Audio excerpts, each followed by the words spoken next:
सावळे सुंदर रूप मनोहर राहो निरंतर हृदयी माझ्या अनेक काही इच्छा आम्हा नाही चाड तुझे नाम गूढ पांडुरंगा जन्मोजन्मी ऐसे मागितले तूज आम्हासी सहज द्यावे आता अनेक काही इच्छा आम्हा नाही चाड तुझे नाम गूढ पांडुरंगा तुका म्हणे तुझ ऐसाजी दयाळ धुंडिता सकड नाही आम्हा अनेक काही इच्छा आम्हा नाही चाड तुझे नाम गूढ पांडुरंगा पांडुरंगा करो प्रथम नमन पांडुरंगा करो प्रथम नमन पांडुरंगा करो प्रथम नमन पांडुरंगा करो प्रथम नमन दूसरे चरण संगती दूसरे चरण संगती राजा कृपादाने कथेदा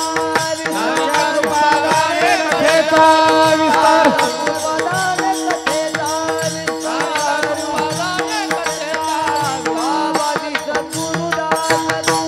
बाबाजी सद्गुरुदास तुका बाबाजी सद्गुरुदास तुका दयांचे केलिया स्मरण होय सकळ विद्यांचे अधिकरण तेची वंदू श्री चरण श्री गुरूंचे ते नमस्कारोनी आता गोरक्ष जालंधर चरपटाश आडभंग काणे फमचिंद्र राध्य चौरंगी रेवाणक भरत्रिसंज्ञा भूम्यांब भूर नवनाथ सिद्ध सावळे सुंदर रूप मनोहर राहो निरंतर हृदयी माझ्या सेवेसाठी निवडलेला अभंग श्रीमंत श्री संत हृदय सम्राट विश्ववंदनीय श्रीमंत जगद्गुरु तुकाराम महाराज यांचा मागणी या प्रकरणातील हा अभंग आहे। आज हरिदिनी आहे, पंढरपूरची वारी आहे आणि आपल्या अखंड हरिनाम सप्ताहातला उद्या काल आहे, त्यामुळे आजचा रात्रीचा प्रसादाचा दिवस आहे, शेवटचा मागणीचा दिवस, म्हणून अशा प्रकारचा एक अभंग सेवेला निवडलेला आहे।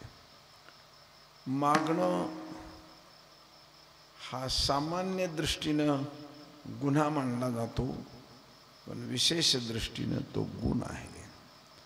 कोणतीही गोष्ट तुम्हाला काम केल्यानंतर मागण्याचा अधिकार आपोआप प्राप्त होतो।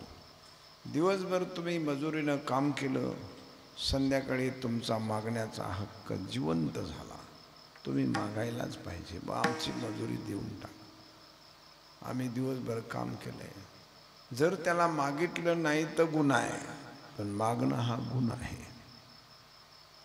तसं भगवंताची सेवा करणारा हा भगवंताला मागतच असतो, असं काही नाही।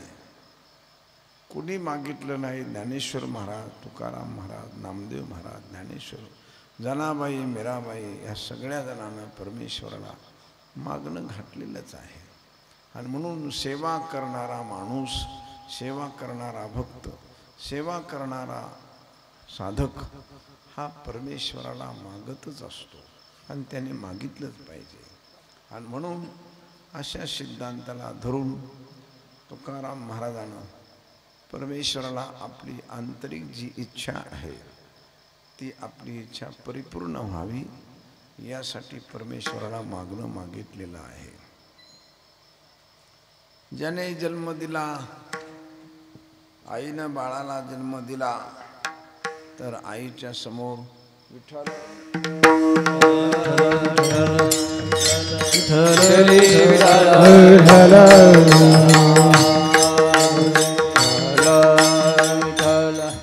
आईच्या समोर बाळ हे मागतच असतं। तसं भक्ती करणाऱ्या भक्तानं देवासमोर हे मागितलंच पाहिजे. भक्ती कीर्तय ना, मग जे आपल्याला अडचण असेल ते मागितलं पाहिजे. आणि दुसरी गोष्ट, परमेश्वराचा सिद्धांत आहे. परमेश्वरानं स्वतःहून सांगितलेलं आहे, जो मज होय अनन्य शरण, तयाचे निवारे मे जन्म मरण. शरणांगता शरण्य मीची एकू. तुम्ही स्वतः जर तोंडाने सांगता माझ्याकडे या, मला मागा, मग मी तुम्हाला देईन, हे स्वतः त्यांनी गीतेत सांगितलंय. दुसरी गोष्ट, देवगुज सांगे पंढरीशी यारे, प्रेम चित्ती घ्या रे नाम माझे, तारेल भव सिंधू घ्या रे माझी भाक, साक्ष पुंडलिका करुणी बोली. मी पुंडलिकाला साक्षी ठेवून बोलतो, मी तुमची हाकेला आरुडी देऊन, तारीन भव सिंधू घ्या रे माझी भाक. मी प्रतिज्ञेने सांगतो तुम्हाला, तुम्ही मला मागा, मी तुम्हाला द्यायला तयार आहे. हे न मागताना देवानं लिहून ठेवलंय, हे न मागताना, लक्षात. आणि खोटं जर वाटत असेल तर लटके जरी असे नामयाशी पुसा, माझ्या नामदेवाला विचारा, मी खोटं बोलतोय का, त्याला माहिती आहे. त्या भरवसा नामी माझ्या, माझ्या शब्दावर, माझ्या नामावर, माझ्या वचनावर त्याचा विश्वास आहे, त्याला विचारा.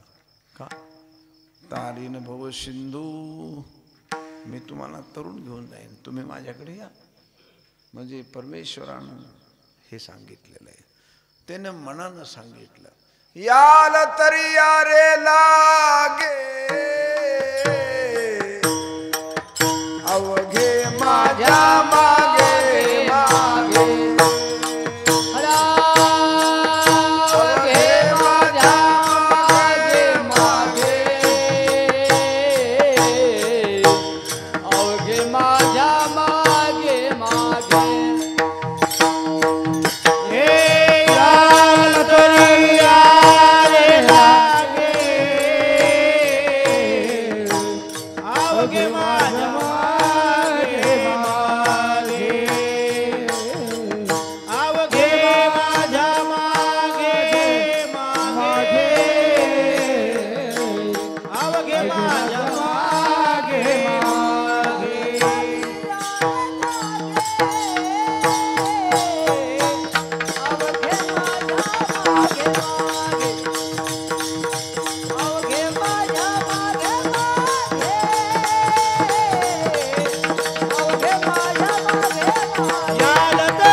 सांगितली, माझ्या माग या, माझं ऐका, मीच तुम्हाला तारून घेऊन जाए, दुसऱ्याला मागू नका, मला एकट्याला मागा. एथ एक चिलीला तरले जे सर्व भावे मज भजले, तया ऐलीच थडी सरले मायाजळ. जो मलाच मागन त्याचाच उद्धार होईल. जा खाये जो खाये मायरा नेम्या सावाये, गणोबा विक्राळ लाडू मोदकांचा काळ, यांना मागू नका. सरळ आहे ना, यांना बोलू नका, मागू नका. आपुल्या पोटाजी रडती मागती शिते अवदान. तेच जर निवेदासाठी जर रडत असतील तर तुमचं कसं काय भलं करतील ते. तुम्ही त्यांच्याकडे जाऊ नका, मला मागा. जर देव सांगत असेल मला मागा, तर भक्तानं मागावा का नाही? मागितलंच पाहिजे. आणि जो काम करतो त्याला मागण्याचा अधिकार आहे, लक्षात ठेवा. जो समाजाची सेवा करतो, समाजासाठी समर्पण आपल्या जीवनाचं, बुद्धीचं, आपल्या आयुष्याचं आहे, त्याला मागण्याचा राईट आहे. महाराज समर्पण, महाराजाने आपल्या आयुष्याचं समर्पण केलंय समाजासाठी, मागण्याचा शास्त्रानं अधिकार दिला आहे, त्याने मागितलं पाहिजे. 1000 भाकरी मागितले तर ते 2च खाणार आहेत. 999 भाकरी तुम्ही खाणार आहात. 100 खोल्या बांधल्या तर ते एका खोलीत झोपणार आहेत, बाकीच्या 99 खोल्यामध्ये तुम्ही झोपणार आहेत. म्हणून शास्त्रानं मागण्याचा काय दिलाय? राईट दिलाय, अधिकार दिलाय. शास्त्र दोष सांगत नाही, आलं लक्षात. म्हणून शास्त्र तपासा. समर्पण आहे त्याला मागण्याचा अधिकार दिलेला आहे. भक्ती करणारा भक्त आहे त्याला मागण्याचा अधिकार आहे. जन्म देणारं आई आहे, बाळाला मागण्याचा अधिकार आहे. त्याने आईला मागितलंच पाहिजे, हा सिद्धांत आहे. या मुद्द्यावर तुकाराम महाराज या सिद्धांतावर त्याला मागतात. फक्त मागत असताना गोड बोलून मागितलं पाहिजे, हाणामाऱ्या करून मागता कामा नये, शिव्या देऊन मागता कामा नये, गोड बोलून मागितलं पाहिजे. ही मागण्याची फक्त पद्धत कळाली पाहिजे. साचाने मवाळ मितल्या निरसाळ, शब्द जैसे कल्लोळ अमृताचे. गावामध्ये महाराज भिक्षेला आले, संत वामन भाऊ महाराज भिक्षेला आले. घडलेली घटना सांगतो, अनेक घटनात, पण ह्याच्यासाठी सांगतो मी. त्यावेळा काय लाखातन हजारातन अशा देणग्या नव्हत्या. कोणी 5 रुपये, कोणी 15 रुपये, 20 रुपये, 100 रुपये दिले म्हणजे तो लईच लखोपती माणूस. असे 2-2, 4-4, 5-5 रुपये द्यायची माणसं भाऊला. नाही तर मग पायलीभर ज्वारी, आदलीभर ज्वारी, 2 पायल्या ज्वारी, 4 पायल्या ज्वारी. त्यावेळा एवढं पिकही एवढं जास्त नव्हतं, म्हणजे पिकतही नव्हतं. हुलगे बिलगे पिकायचे कुठं काही. असं ज्वारी बाजरी, गावरान बाजरी तेव्हा काय अशी इलायती नव्हती, लय एवढं लांब कणिसन बादा बादा दाणं असं तेवढं नव्हतं. बारीक कणिसन दाणे थोडे अशी. पण मोठ्या मनाची माणसं पायली 2 पायल्या आणायची. मग गावातली माणसं असतात, बाबा ती लिहून व्हायची, याची पायली आली, याच्या 2 पायल्या आल्या, त्याचं आलं की बाबा मारुतीच्या पारावर बसायचे. कोण कोण राहिलं र बाबा, म्हणजे कोण कोण राहिलं र, आम करायला बाबा, तम करायला, तम करायला. आणि त्याला बोलून घ्या, त्याला म्हणा ये ना काहीतरी आनंदी. बाबा म्हणायचे. 1-2 जण म्हणले बाबा ह्याने मागच्या वर्गणीच्या वेळेला दिलीच नव्हती ज्वारी बाजरीने, आताही नाही दिली म्हणले. बाबाने बोलून इकडे म्हणले, तू माग आलो त्याही दिली नाही, आताही दिली नाही का बरं? म्हणला बाबा 2-3 पोरं, 1-2-3 पोरी म्हणला, मलाच धान्य खायला नाही तर माझ्याकडे द्यायला काहीच नाही बाबा, खरी परिस्थिती. बाबा गपचीप बसले. तिकडे धान्य होतं साचलेलं. त्या दुसऱ्याला हाका मारली, इकडे र इकडे. त्याच्यातल्या 2-4 पाट्या आण बरं जरा पोत्यात. 2-4 पाट्या ह्याच्यात आण म्हणली, गोंडपाटात आण. त्याने 2-4 पाट्या ज्वारी आणली त्यात. त्याला म्हणले हे घरी घेऊन जा म्हणले, आणि तुझ्या लेकरा बाळाला खाऊ घाल म्हणले. ही वामन भाऊची पद्धती होती. हे घरी घेऊन जा. बाकीचे माणसं म्हणले बाबा, ते म्हणले याच्या घरात नाही, हा देईल कुठून? आपल्या जो आहे ना, मग आपलं द्या त्याला. त्याच्याकडे जास्त पिकल्यावर तू आणून देईल, पण आता उपाशी म्हणायला लागलेत ना. म्हणजे आपल्यातलं मारुतीच्या पारावरलं जमा झालेलं 4-5 पायल्या धान्य त्याला दिलं. अख्खं गाव चाट पडलं. ते मागण्यासाठी मागत नव्हती, तर समाजाला जगवण्यासाठी मागत होती. हा सिद्धांत आहे. मागण्यासाठी, समाजाला जगवायचं आहे याच्यासाठी मागत होती. अशा कितीतरी गोष्टी बाबाच्या आपल्याला सांगता येतील, भाऊंच्या, अलग लक्षात. म्हणून हा राईट आहे, त्यांना मागण्याचा अधिकार आहे. नाही ना तुझ्या घरी घेऊन जा, पण मुलाबाळाला जगव, उपाशी ठेवू नको, राहू दे. बाबा तुमचं कशाला नेऊ, मी कुठं फेडू, तुमचं कशाला नेऊ? अरे फेडाफेडी नाही, काय नाही, खा म्हणले. आणि तुझ्याकडे जेवशील तेव्हा मला उसनवारी देऊन टाक, पण आता तर घेऊन जा, येईल तेव्हा बघू, पण आज घेऊन जा. अशी महाराज, अशी ती अंतकरणाची मंडळी होती. म्हणून महाराज आज त्यांचं पुढे, त्यांच्या वागण्यापुढे, त्यांच्या आचारापुढे, त्यांच्या विचारापुढे फार मोठी शक्ती, अलग लक्षात. मग सगळे बाबांवर प्रेम करत होते. फोटो लावला ना महाराजांचा, हे सुद्धा भाऊंचे शिष्य होते महाराज. तिकडे जायला भाऊनं पैसे दिले, जा काय लागेल ते बघ, पण चांगला शिकून ये. शिकून ये म्हणले चांगला. लक्षात कुणाकुणाला बाबांनी खूप लोकांना पैसे दिले, खूप लोकांना शिक्षण दिलं, खूप लोकांना सांभाळलं महाराज. लक्षात स्वामी गणेशानंद सरस्वती यांचं मी स्वतः ऐकलं महाराज. गणेशानंद सरस्वती म्हणले बाबाने माझ्या मस्तकावर हात ठेवला, अरे म्हणले तू शिकून ये, पण लाल कपडे घेऊन आलो. बाबा म्हणले अरे हे लाल कुठून आणले र, लाल कशाला केले र. अरे म्हणले पांढऱ्यातच का संन्याशी राहत नाही म्हणले, तो लाल करून आणले. लाल कशाला केले. नाही ना बाबा घेतली म्हणला दीक्षा. बरोबर बरोबर बस बस म्हणले, एखाद्या आंबाबाईच्या जागेवर बस म्हणले जाऊन. ते इंदुवाशीला बसले, आंबाबाईच्या जागेवर बस, आणि यांना नाथाच्या जागेवर बसवलं. विठ्ठल विठ्ठल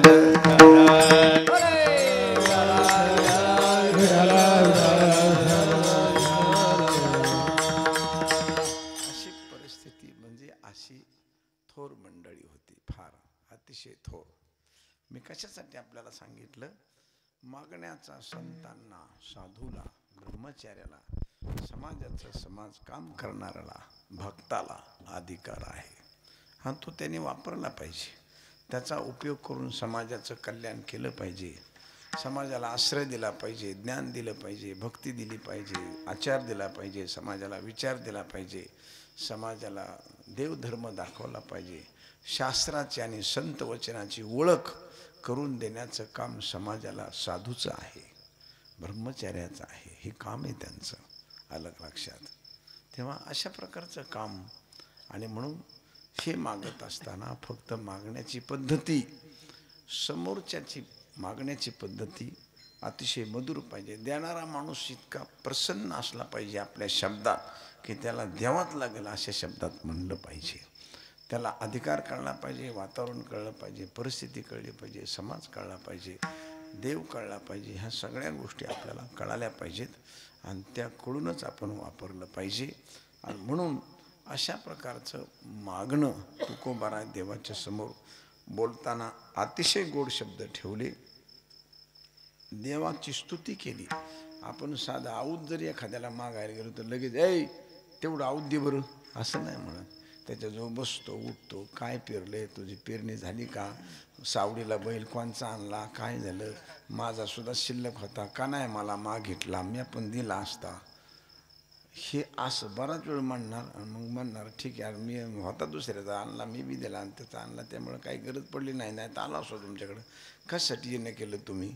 मग म्हणणार की तेवढं आऊत पाहिजे होतं, जरा 2 रासण्या राहिल्या होत्या, जरा थोडंसं राहिलं होतं, तेवढं दुपारपर्यंत घेतो आणि दुपारी आणून देतो. म्हणजे माझा बैल सुद्धा मी तुला दिला असता हे त्याला अगोदर म्हणावं लागतं. कळलं का, आलं लक्षात. नाहीतर तसं तो देणार नाही. म्हणजे आपल्याला सुद्धा कोणत्याही गोष्टीची समज कळली पाहिजे, वातावरण कळलं पाहिजे. असं गोड बोलून मग म्हणतो जा जा जा जा घेऊन जा, हरकत नाही, मोकळंच पडले म्हणला हाय तिथंच म्हणला, येठाण लागलं तर येठाणनी, कुठं जू लागलं तर जूले तिथं, शिवळा तिथंच येता, आणि लागला बैल तर बैल घेऊन जा, कारण त्यांनी आमचं अगोदर सांगितलं. आलं का लक्षात. ही पद्धती. म्हणून कुठलीही गोष्ट तुम्ही मधुर शब्दात, मधुर याच्यामध्ये बोललात. तुम्ही पहा, सासू जर सुनाला गोड बोलली ना तर सून आईसारखी सासूला सांभाळते आणि मरेपर्यंत सांभाळते. पण हिच्यातला सासूपणा जागा झाला मग हिचं वाटोळं झालं त्या म्हातारीचं. सासूपणा जागा करायचा नाही, त्या सासूनं मातृत्व जागा करायचं, आपल्या आईपणा जागा करायचा. जसं तुझ्या पोरीच्या बाबतीत तुझा आईपणा जागा होतो ना, तसं दुसरी जी पोरगी करून आणली ना तिच्यामध्ये आईपणा जर तुझा हमेशा जागा जर राहिला तर मात्र तुझं कल्याण आहे. मग मात्र तुला चहा मागायची गरज नाही, अंथरून टाक म्हणायची गरज नाही, औषधाचा डबा आणून दे म्हणायची गरज नाही. सगळी तुझी सुनबाई सगळं करणार. का, तुझा मातृत्व स्वभाव जागा आहे ना. तुझा आईचा स्वभाव जागा आहे, पण हे सासूला जमलं तर. पण तिचा सासूचा स्वभाव सारखा झोपतच नाही, सारखा जागा राहतो. आणि मग ती सुनबाई म्हणजे सुनच असती महाराज. ती भरलेलं ताट अशी ओढून बाजूला सरकून देते, असं आहे ते. त्याच्यामुळं भक्ती क्षेत्रामध्ये अभंगाचे अर्थ किती आहेत, काय काय अभंगात सांगितलंय, यापेक्षा अभंगात आपल्या घरात उद्या जगायसाठी काय सांगितलंय ते शिका. उद्या तुम्हाला जगायचंय कसं, आपल्या घरात वागायचंय कसं, आलं लक्षात. माणसं आळंदीला जाऊन गर्दी करतात, पंढरपूरला जाऊन गर्दी करतात, आणि तिथं 4-4 दिवस बिड्या फुकीत लाईनला उभा राहतात. तंबाखू चुळीत बिड्या फुकीत लाईनला उभा राहतात. वेड्या, पंढरपूरला जाऊ नये, आळंदीला जाऊ नये असा माझा दावा नाही, पण गेल्या असताना आपल्या घराची आळंदी कशी होईल, आपल्या घराचं पंढरपूर कसं होईल, एवढा विचार त्या गावात गेल्यावर कर. एवढा विचार कर की आपल्या घराची आळंदी कशी होईल, आपल्या घराचं पंढरपूर कसं होईल, त्याच्यासाठी तिथं जा. पण तिथं देवाच्या गावात जाऊन पंढरपूरचं दर्शन करायचं आणि आपल्या घराची लंका करून ठेवायची, कुणी सांगितलं हे? आलं घरी की बांधणं. आणि बायको त्याला म्हणती, आताच मूड देतो पंढरपूरून आला आणि बदा बदा मारितोय मला. म्हणजे ती सुद्धा म्हणते, आता शिव्या देत आहो तुम्ही, अभंग म्हणत गेलात पंढरपूरच्या बाहेरला का, आणि तुमच्या तोंडात एवढ्या शिव्या कशा काय, शिव्या आणल्याकडून ह्या, हा पंढरपूरची वारी करून शिव्या देता. बायकोनं म्हणलं तरी त्याला काही लाज वाटत नाही. अशा वाऱ्या करण्यामध्ये, असं जीवन जगण्यामध्ये काही अर्थ नाही. भक्ती माणसाला चांगलं जगवायला शिकवते. भक्ती फक्त अभंगाचे अर्थ सांगून ऐकायला शिकवित नाही, हे पुन्हा ध्यानात ठेवा. भक्ती फक्त अर्थाला जात नाही, तर भक्ती जगायला शिकवते. आणि ज्याला भक्तीतलं जगणं जमलं, मग तुमच्याच मुलाबाळात जमा ना, तुमच्याच मुलाबाळात जगायचे. आपल्याच बायका पोरामध्ये, आपल्याच मुलाबाळामध्ये, आपल्याच आईवडिलामध्ये, आपल्या शेजाऱ्यामध्ये आपल्याला जगायचे. मग तिथेच तुम्हाला आनंद मिळाला पाहिजे. दुसरीकडून आनंद कसं काय शोधणार? ज्ञानेश्वर महाराजांना ताटी लावून घेतली तर मुक्ताबाईनं सांगितलं, या गावात आपण राहतो आणि याच गावच्या माणसावर आग्रह करता, हे चांगलं नाही, हे बरं नाही. काम क्रोध मागे सारा, ताटी उघडा. सांगितलं का नाही मुक्ताबाई? तुम्ही रागवला कसं? हे गाव आपलं आहे, ही माणसं आपली आहेत, आपणच त्यांच्यावर राहतो. झालं असं काही कमी जास्त, पण एवढं रागवायचं नसतं. तुम्ही ताटी उघडा. जीवदा ताणे चाविली, कोणे 32 ताडिली. आपली जीभ गडबडीत जर दाताखाली गेली, जेवता जेवता दाताखाली गेली, हा. बायकोने विचारलं काय झालं? म्हणले दाताखाली जीभ गेली. गडबडीत जेवायला लागलो आणि दाताखाली जीभ गेली, त्यामुळं लई जिभेला दाणका बसला.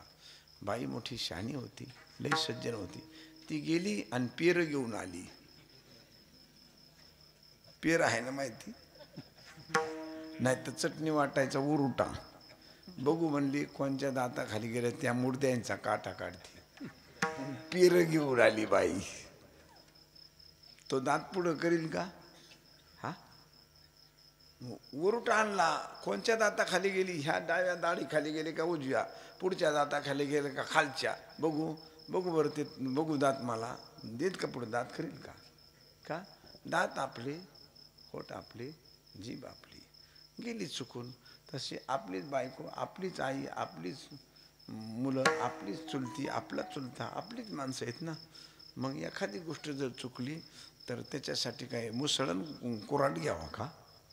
गोड बोलून ती चूक नीट करा. हे ज्ञानेश्वर महाराजांना मुक्ताबाईला शिकून जसं नीट केलं, तसं आपणही घरात कधीतरी मुक्ताबाई व्हायचं ना. आपणही घरात कधीतरी ज्ञानेश्वर महाराज व्हायचं ना. आपणही कधी घरामध्ये चांगल्या संताची भूमिका घ्यायची ना. नुसत्या गोष्टी ऐकायच्या आणि चुकीचं वागायचं, असं भक्तिशास्त्र शिकवित नाही. भक्तीला हे मान्य नाही. भक्ती आचार शिकवते, भक्ती विचार देते आणि विचाराप्रमाणे आचरण देते. आणि त्याचं प्रत्यक्ष प्रयोग तुम्ही तुमच्या घरात केला की त्याचा आनंद तुम्हाला मिळणार आहे. जेवणाच्या सोन्याच्या ताटात जरी जेवण वाढलं तरी जेवणाला पाहून कधी पोट भरत नसतं. जेवण खावाच लागतं.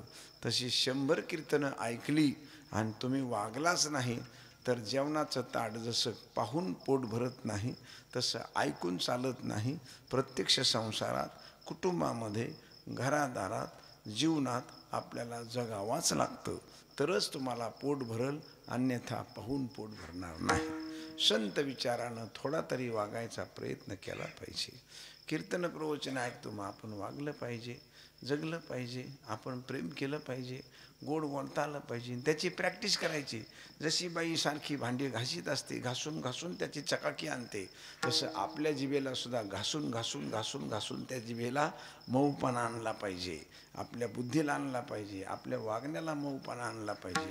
ह्या सगळ्या गोष्टी आपण करायच्यात. नुसतं हे ऐकायचं नाही.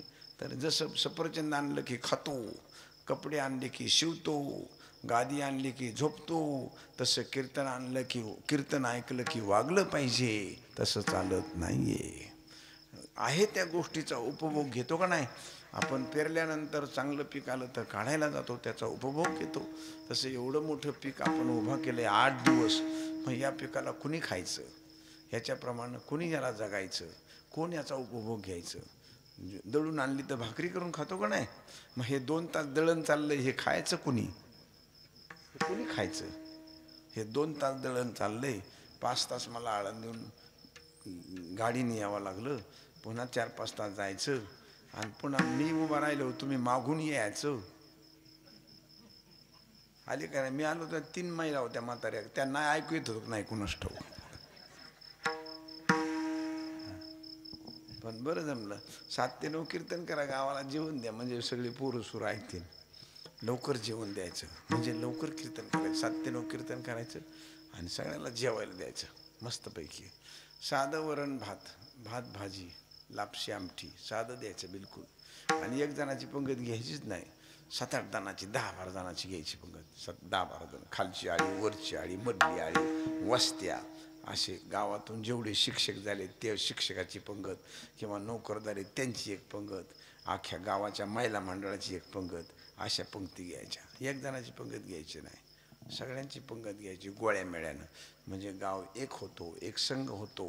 लहान मुलाला ऐकायला मिळतं, लहान मुलं उड्या मारतात, मंडपामध्ये येतात, टाळ घेऊन उभा राहतात, आणि जेवण चांगलं पवित्र खायला मिळतं, चांगलं धर्माचं अन्न खायला मिळतं, त्यांचं मन बदलतं, सगळ्या गावातलं वैर बाजूला जातं, आपापसातले भांडणं बाजूला जातात, म्हाताऱ्या कोताऱ्या सगळी माणसं गावात येतात. आणि 9 वाजताच कीर्तन संपलं, जेवलं की 10 वाजता घरी झोपायला गेली. कोणाला डायबिटीस असू नाही तर नसू, त्यांचा ओके झाला. पण रात्रीच्याला 9-11 म्हणल्यानंतर मग डायबिटीस नको, आम्हाला डायबिटीस आहे, आम्ही कीर्तन येत नाही. पण गावातली पोरं ऐकू शकत नाही. ज्यांना कीर्तन ऐकायचं आहे, ज्यांच्यात बदल व्हायचा आहे, समाज जिथं बदलायचा आहे, ज्यांना शिक्षण द्यायचं आहे, ज्यांना ज्ञानेश्वर महाराज, तुकाराम महाराज, शिवाजी महाराज कोणी सांगायचे, ती झोपली, ती सगळी झोपली. आणि ज्यांना काही करायचं शिल्लक राहत नाही, ज्यांना झोपा येत नाही, ती पुढं आली. करावं काय आता? ज्यांना झोपा येतच नाही ती पुढं. आणि ज्यांच्या हातात देश जाणार आहे, समाज जाणार आहे, ज्यांच्या हातात राष्ट्र जाणार आहे, जे संत होणार आहेत, जवान होणार आहेत, जे कलेक्टर होणार आहेत, जे डॉक्टर होणार आहेत, जे इंजिनियर होणार आहेत, जे समाजाचे सुधारक होणार आहेत, ते झोपले, ते सगळे झोपिले. आणि हे कुणी झोपिले? तुम्ही कार्यकर्त्यांनी झोपिले. कुणी झोपिले? तुम्ही झोपले. तुम्ही म्हणले असते, आपला सप्ताह 7 ते 9 आणि आपल्या जेवायला, अख्खा गाव जेवायला आला असता. मला हा मंडपात उभा राहायला जागा नाही, उभा राहायला जागा नाही मंडपात. पोरं सोरं, पोरी सोरी, धनाधन धनाधन धनाधन. आणि मग त्याला म्हणतात खरी दिवाळी. नुसती एकटी दिवाळी आपली नाही, तर ही खरी गावची दिवाळी आहे. याला म्हणायचं दिवाळी दसरा तोच या महा सण, सखे हरिजन भेटती. मग लहान लहान मुलं, म्हाताऱ्या कोताऱ्या, म्हातारी माणसं सगळी भेटत येतात. कधी न भेटणारे ही आता वस्त्याने गेल्यामुळे हे फक्त मैतीलाच भेटत येतात. बाबा एरवी भेटतच नाहीत. याचं बैठ झालं की हे म्हातारा आलं, ती म्हातारी आली, अरे हे फक्त मैतीलाच भेटत येतं. आणि कोण गेलंही कळत नाही, कारण वाड्या वस्त्याने माणसं लई लांब गेली, वस्त्याने माणसं तुटली. फक्त कारभारीच भेटत येते एकमेकांना, ते पानाचे टपरीवर भेटत येतं, बाकीचे माणसं भेटतच नाही. सगळ्या गावाला एक भेटण्यासाठी, गावचा एक जिव्हाळा होण्यासाठी एकमेव माध्यम एवढंच आहे महाराज. एकमेव आणि दिलेलं जेवण. आणि जेवण देणं म्हणजे सर्वामुखी द्यावी अन्न, द्रव्य पात्र विचारून सगळ्याला अन्न द्यावा. त्याच्यात भगवान फार प्रसन्न होतो महाराज. 2 किलो अंगावर बाईनं सोनं घालू द्या, बांगड्या बिदल्या वाक्या साखळ्या काही घालू द्या, पण कपाळावर कुंकू जोपर्यंत बाई लावित नाही तोपर्यंत त्या 2 किलो सोन्याला शोभा नाही. कुंकू लावलं की मग तिच्या गळ्यात नुसते काळे मणी असू द्या तरी त्याला काय शोभा आहे. तसं संपूर्ण समाजाला जेवण देत नाही आपण तोपर्यंत त्या सप्त्याला शोभा नाही. जेवण हे कुंकवासारखं आहे महाराज, सौभाग्य अलंकार आहे महाराज. किती लोक जेवतात त्याच्यामध्ये, लहान बाळं, सज्जन, म्हातारी, सगळी गाव जेवतो ना. आणि जेवल्यानंतर माणसं दुआ देतात, काय आमच्या गावचा सप्ताह आहे, काय आमच्या यात्रा आहे, काय आमच्या गावची व्यवस्था आहे, काय आमचे पोरं. आणि लहान लहान पोरं, आता मी कीर्तनाला जातो ना, काही काही लहान लहान पोरं चांगली मोठी झालेली मला भेटते. बाबा अहो आम्ही तुमचं कीर्तन आहे ना लय लहानपणी ऐकलं, लय लहानपणी कीर्तन ऐकलं. आता मोठे ऑफिसर झालेत, ते मोठे मोठे अधिकारी झालेत. मग ते कीर्तनाला मुंबई पुणा या भागात, नाशिक या भागात गेलं की पुढे येऊन, बाबा आम्ही तुमचं कीर्तन लय लहानपणी ऐकलं. कधी ऐकलं? आमच्या आईवडील लहानपणी आम्हाला 4थीला 3रीला घेऊन येत होते कीर्तनाला, त्या टायमाला आम्ही तुमची कीर्तन ऐकलं. आता ते मोठाले अधिकारी झाले. का तर ते लहानपणी ऐकलेलं त्यांच्या आता ध्यानात आहे. आता तुमच्या गावात जर मी आलो आणि परत 15 वर्षांनी आलो तर तुमच्या गावचं एक सुद्धा पोरगं म्हणणार नाही ना, बाबा तुम्ही आमचं कीर्तन आम्ही तुमचं ऐकलं म्हणून, कारण ती झोपली ना. मी तर गावात येऊन गेलोय पण मला कोणी साक्षीदारच नाही ना भेटणार. कारण आता मला महाराष्ट्रात किती काही ठिकाणी म्हणते, बाबा आम्ही तुमचं ऐकलं. पोरी सुद्धा मोठमोठे 2-2, 3-3 पोरं झाले, पोरी माईला, बाबा आमच्या घरी चहाला चला, आमच्या घरी नाश्त्याला चला, आमच्या माहेरी तुमचं कीर्तन आम्ही लहानपणी तुमचं ऐकले कीर्तन. का? अरे मला कीर्तनकार झालेलंच 50 वर्ष झाले. मी कीर्तन करायला लागलेलो किती वर्ष झाले? 50. मग 50 वर्षामध्ये किती लहान लहान पोरं झाले असतील माझ्या पुढे, किती लहान लहान पोरं. पण ते आता मोठे अधिकारी झाले, बाबा चला बाबा चला. म्हणून पुढच्या वर्षी कार्यकर्त्याला विनंती आहे की 7 ते 9 सप्ताह करायचा आणि पुऱ्या गावाला जेवण द्यायचं. आणि एका माणसाचं नाही घ्यायचं जेवण, 10-12 जण. ग्रामपंचायतली वार्ड असताना 7 वार्ड असले की एका वार्डात ह्या वार्डात सप्ताह, त्या वार्ड 10-12 वस्त्या लांब असले की त्या वस्तीचा आज पंगत, ह्या वस्तीच्या आत पंगत, त्या वस्तीच्या आत पंगत, अशा पंक्ती वाटून द्यायच्या. आणि आपल्या घरी खातो ना तेवढंच देऊन खायचं, बाकी आहे काय नाही काय. 2-2 हजार वर्गणी केली, 15 माणसांनी झाली 30,000. 30,000चा आता गाव पालथा उलथा होईल, अख्खा गाव पालथा उलथा 30,000. त्यानं 2-2 हजार केली की झालं. 15 माणसाला काय लागतंय महाराज, जेवण काय सहज होत असतं. म्हणून जेवण फार महत्त्वाचं आहे. तुम्ही पहा नारळी सप्त्यात, बाबांच्या सप्त्यात, भाऊच्या सप्त्यात माणसं कीर्तनाला जायची कधी सुरू झाली? सगळं जेवण सुरू झालं. रात्रंदिवस नारळी सप्त्यात जेवण असतं म्हणून माणसं सारखी पडूनच तिथं, पडूनच. इथं मी आलो तर कुणीच पडा नाही, आखी झोपून तिथं. का? त्याला विचारलं एखाद्या, मी आता कीर्तन असतात ना सप्त्यात माझे, मी विचारतो काय काय, का रे बाबा 2-4 म्हातारे असले का, वा वा तुम्ही छान सप्त्याला आले बा, मस्त आहे. काकडा करता का तुम्ही? नाही म्हणले, आम्हाला ते येत नाही. मग हरिपाठाला असता, हरिपाठ ऐकू येत नाही, हरिपाठ पाठ नाही, काकड्याला उठवणं होत नाही, कीर्तन ऐकू येत नाही, मग तुम्ही काय करता? खाऊन पिऊ? अरे खा पण मनपात राहा, त्याने स्वभाव आहे. म्हणजे अन्नदान खाल्लं आणि मनपात राहिलं त्याच्यात स्वभाव आहे महाराज. खा ना, धर्माचं अन्न आहे, खा. म्हणून बाबानं लक्षात सगळ्यात पहिल्यांदा काय केलं? मोठ्या नारळी सप्त्यात अन्नदान केलं. अन्नदान महत्वाचं केलं यांनी. भाऊंचा सप्ताह अन्नदाना सप्ताह, रात्रंदिवस अन्न, आमटी चालू, भाकरी चालू, 12 वाजता जा तरी. आजही पैठणला काय परिस्थिती आहे? हे टाळकरीत तुम्ही 12 वाजता जा, वाढपे चालूच. सकाळी 7लाच जा, वाढपे चालू. का माणसं एवढी लाखांनी माणसं दिंडीत चालतात, लाखांनी माणसं पैठणला येतात? का माणसं? माणसाला भोजन आहे. जिथे भोजनाची तृप्तता आहे तिथे भजनाचा आनंद आहे. भोजन नाही तिथं भजन सुद्धा नाही.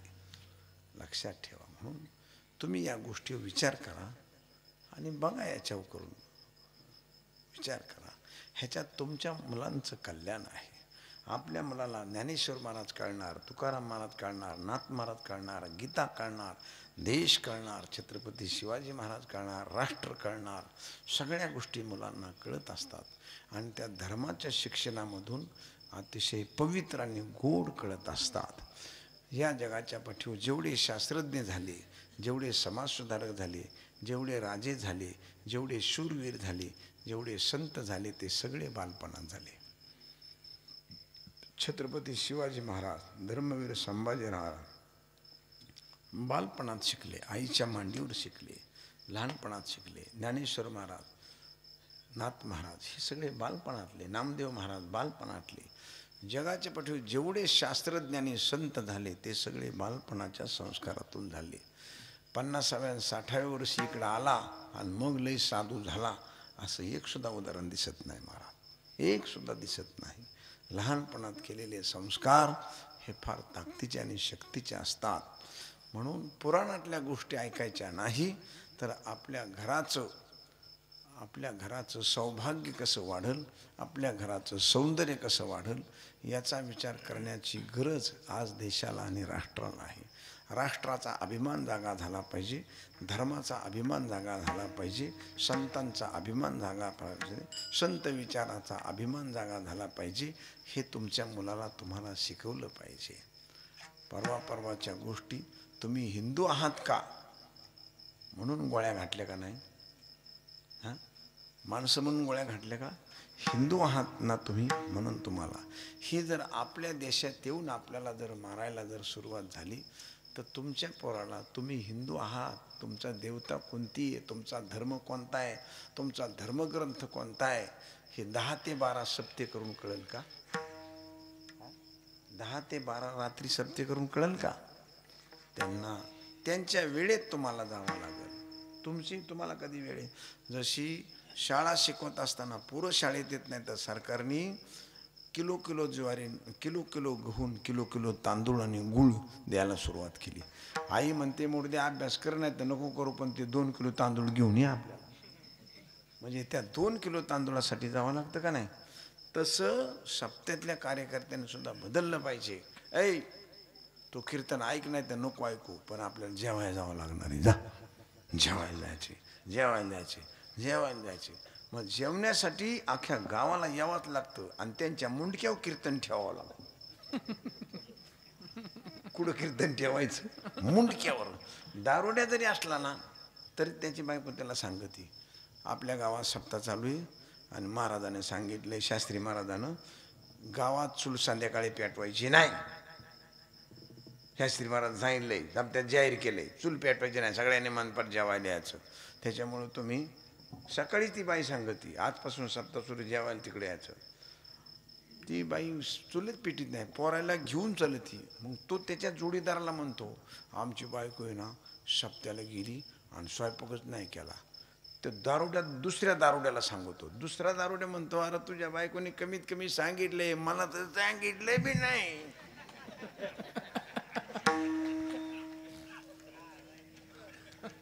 तुझी तरी सांगून गेली, माझी तर तशीच गेली पोरं घेऊन, आता आपल्याला जावाच लागेल. मग ते दोघं विचार करते, जायचं म्हणलो आपण, कसं जायचं? अगोदर जीव का पिऊ? अगोदर जीव का? नाही म्हणलं, अगोदर थोडं पिऊ आणि मग जेवायला. आणि मग चांगलं ऐकायला मिळाल्यानंतर ते 2-3 दिवस सारखं ऐकायला येतच ना, कारण जेवणासाठी ते यावंच लागतं ना, अंधारात बसावंच लागतं. त्यांना कोण पुढं बोली देतोय त्यांना.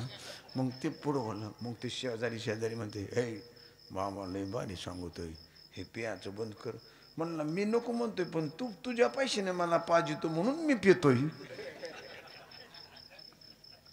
म्हणजे शेवटी त्या दोघांत चर्चा होती. 4 दिवसानं धर्माचं अन्न त्यांनी खाल्लं, परमार्थातलं अन्न खाल्लं. देवाचा प्रसाद खाल्ला. 5व्या दिवशी त्याने सांगितलं आता पियायचं नाही, नंतर सप्त्याच्या काल्यानंतर पिऊ आपण, पण आता पियायचं नाही. हा सामाजिक किती मोठा बदल आहे महाराज, आपल्या अन्नाचा ना आपल्या दानाचा हा बदल आहे. म्हणून व्यसन मुक्ती होते, समाज शुद्ध होतो, आपसातली भांडणं जातात, एकमेकांच्या भेटी होतात, सगळ्या गोष्टी या एकत्रपणानं येतात आणि अशा प्रकारचा भाव तयार होतो आणि मग समाज घडत असतो. समाजामध्ये सौंदर्य विचाराचं निर्माण होत असतं. हे माध्यम आहे. अखंड हरिनाम सप्ताह, पंढरपूर पैठणची वारी हे माध्यम आहे. माध्यम समाजाला एकत्र करण्याचं आणि शहाणं बनवण्याचं हे माध्यम आहे. आणि या माध्यमाचा उपयोग आपल्याला ज्या त्या काळाची पावलं ओळखून करावं लागणार आहे. काळाची पावलं आपल्याला ओळखता आली पाहिजेत आणि त्या पद्धतीने आपल्याला करावं लागतं. आणि म्हणून समाजात बोलत असताना, कुटुंबात बोलत असताना, नात्यागोऱ्यात बोलत असताना मधुर बोला, गोड बोला, चांगलं वागा. आपण काय वागतो याच्यावर लक्ष ठेवा. आपण तंबाखूची पुडी खात असोल आणि आपल्याला कळतं की माझं चुकतंय, आपण बिडी होत असू तर माझं चुकतंय हे तुमच्या मुलाला सांगू नका. नाहीतर तंबाखूची पुडी बिडीवर धाडलं जा, एवढे 5 रुपये घेईन तेवढं बिडीचं कट्टं आण बरं, हे सांगू नको. तुझं चुकलंय ना लहानपणा, चुकू दे चुकलं तर. तो आता तुझ्या मुलाला तंबाखूची पुडी आणायला सांगू नको. त्याला सांग की माझं चुकलंय, तू चूक करू नको, तू नको चूक करू. त्याला पुडी आणायला बाजारात पाठवू नका, दुकानात पाठवू नका, बिडी आणायला पाठवू नका. का? ह्या सगळ्या गोष्टी आपण काळ बदलला आहे, आपण बदललं पाहिजे.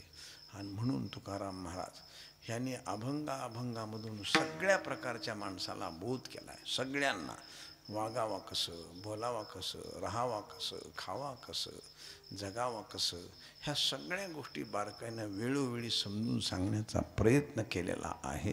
तसा या अभंगात काही सिद्धांत आहेत. या अभंगात सांगत असताना महाराज म्हणतात, प्रभू अरे तू फार छान आहेस, फार सुंदर आहेस, फार उदार आहेस, फार देखणा आहेस, तू फार सज्जन आहेस, तू फार श्रीमंत आहेस, फार शक्तिशाली आहेस. मला माहिती आहे हे सगळे गुण तुझ्याकडं आहेत आणि अशा प्रकारच्या गुणाची मला गरज आहे. मला पैशाची गरज आहे, त्यामुळं मला तुझ्याकडे यावं लागेल. कारण मी पैसा मिळवण्यासाठी रात्रदिवस कष्ट करतो, मी पैशाच्या मागं पळतो, मी लक्ष्मीच्या मागे आहे. अरे परमेश्वरा तुझ्या एकट्याच्या मागं लक्ष्मी आहे, आम्ही अख्खी दुनिया तिच्या मागं आणि तुझ्या मागं लक्ष्मी आहे. मला तुझे भजन करावंच लागेल. मला तुझ्याकडे यावं लागेल. माझ्याकडं उदारता गुण नाही, मी फार कंजूस आहे, पण तो गुण मला तुझ्याकडून मिळाला पाहिजे. मी सुद्धा उदार झालो पाहिजे, कुणावर तरी प्रेम केलं पाहिजे, कुणाला तरी चतकोर भाकरी दिली पाहिजे, कुणाला तरी तांबर पाणी दिलं पाहिजे.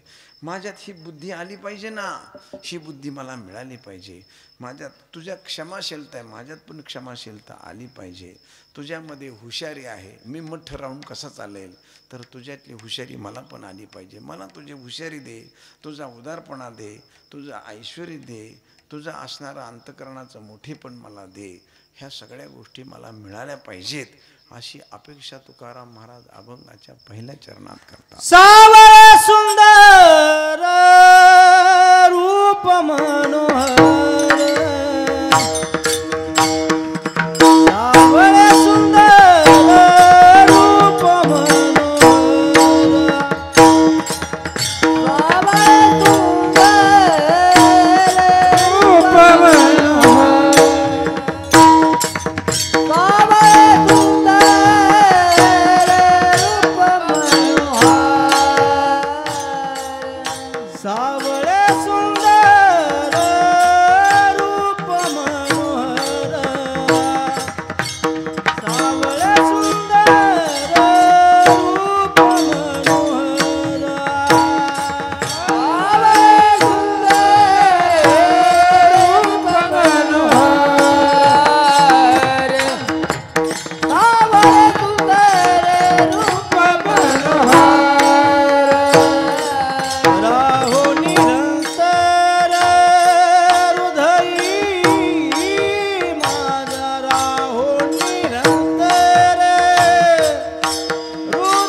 महाराज अभंगाच्या प्रथम चरणामध्ये सावळे सुंदर रूप मनोहर, महाराज म्हणतात तू सावळा आहेस.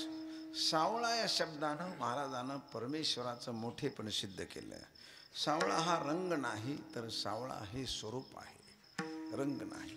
आपण सहज म्हणतो, एखादा मुलगा बघायला जर गेलो, मुलीचे आई वडील बघायला जातात. पूर्वी पुरुष जायचे, आता महिला पण जातात. मग पुरुष गेले, त्या बायका संध्याकाळी वाटच बघतात घरातल्या माणसं, कसं काय पोरगं बरं आहे का, मुलगा कसा आहे, नाकी डोळी नीट असे, घर आहे का राहायला, आहे जमीन आहे, बरं मुलाचा रंग कसा आहे, म्हणले आपली पोरगी जरा थोडीशी गोरी आहे आणि मुलगा जरा हे कळलं ना आता.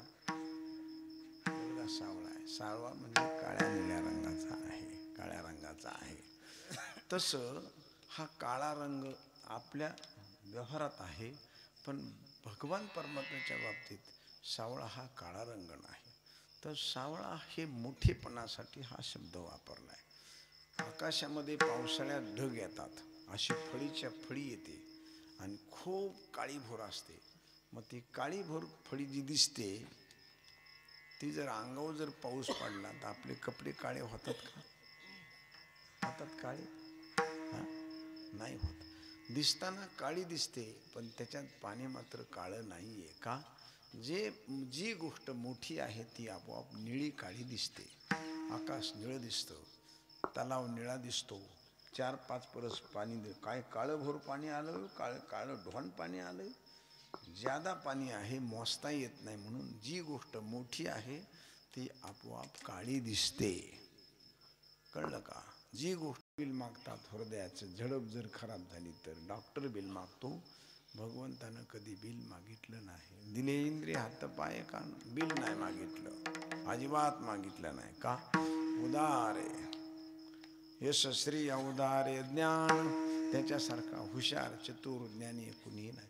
लाखो माणसं एकत्र केले तर एकासारखा दुसरा माणूस नाही. प्रत्येक माणसाचा चेहरा वेगळा, रंग वेगळा, बोलणं वेगळं, नाक वेगळं, सगळं वेगळं, काही ना काहीतरी त्यात फट आहे, फरक आहे. का?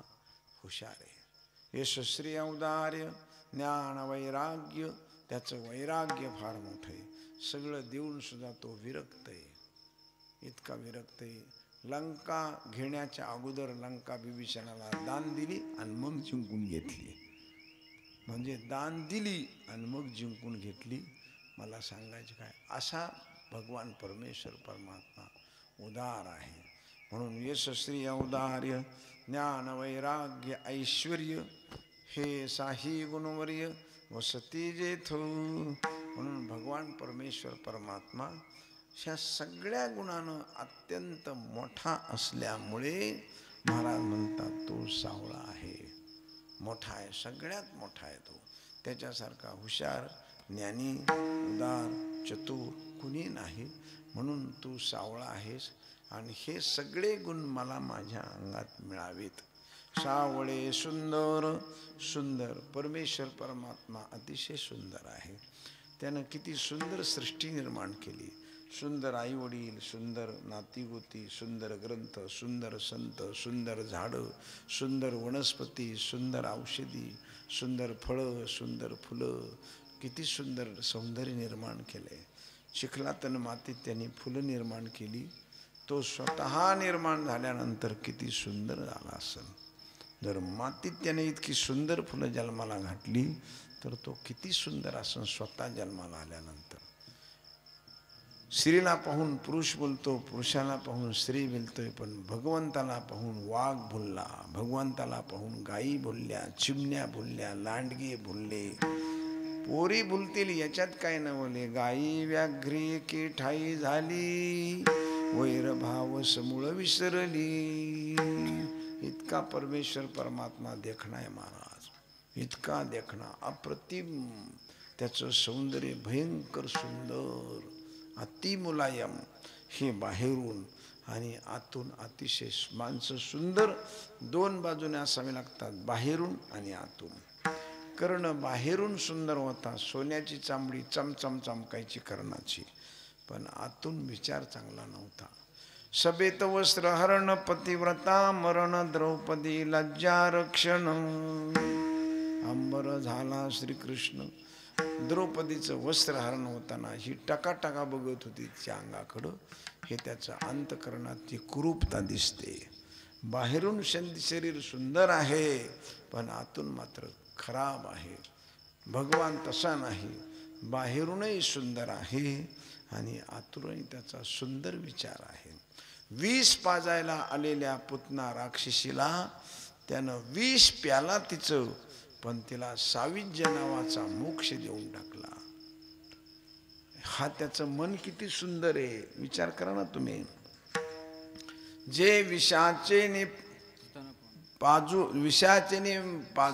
दूध पाजू आली, त्वा सनकादिकाचे निमाणे सायुज्य सौरसू केला पुतने. जे विषाचे स्तनपाने मारू आली, अशी असणारी पुतना राक्षसी तिला साविज्य नावाचा मोक्ष दिला. हे त्याचं अंतकरण आहे. हे त्याचं अंतकरण म्हणजे विचारानं मनानं तो इतका सुंदर आहे आणि शरीरानं इतका सुंदर आहे. शबरी विलीन दिसायला बाहेरून सुंदर नव्हती, पण मनानं इतकी सुंदर होती की परमेश्वरानं तिची उष्टी बोरं खाल्ली. इतकी मनानं शबरी सुंदर होती. कर्ण बाहेरून सुंदर होता, मनानं खराब. शबरी बाहेरून दिसायला काळी होई पण मनानं फार सुंदर. महाराज फार सुंदर. देव तिच्या दारामध्ये आणि दुःखी राम, हे सीता म्हणणारा राम तिच्या घरी जाऊन बोरं खाऊन संतुष्ट झाला. तिचं मन किती सुंदर असेल. म्हणून भगवान परमेश्वर परमात्मा बाहेरूनही सुंदर आहे. किती सुंदर. तुझी येणी ढळी कोटी चंद्र प्रकाशे, कमल नयन हासे वदनासे. कस्तुरी मळवट चंदनाची उटी, चंदनाची उटी. कस्तुरी मळवट चंदनाची उटी, चंदनाची उटी. कस्तुरी मळवट चंदनाची उटी, चंदनाची उटी. कस्तुरी मळवट चंदनाची उटी, चंदनाची उटी. डोळे बाळगंठी वैजयंत्या, डोळे बाळगंठी वैजयंत्या, डोळे बाळगंठी मळवट चंदनाची उटी, डोळे बाळगंठी वैजयंती, डोळे बाळगंठी वैजयंती. कस्तुरी मळवट चंदनाची उटी, डोळे बाळगंठी वैजयंती, डोळे बाळगंठी वैजयंती.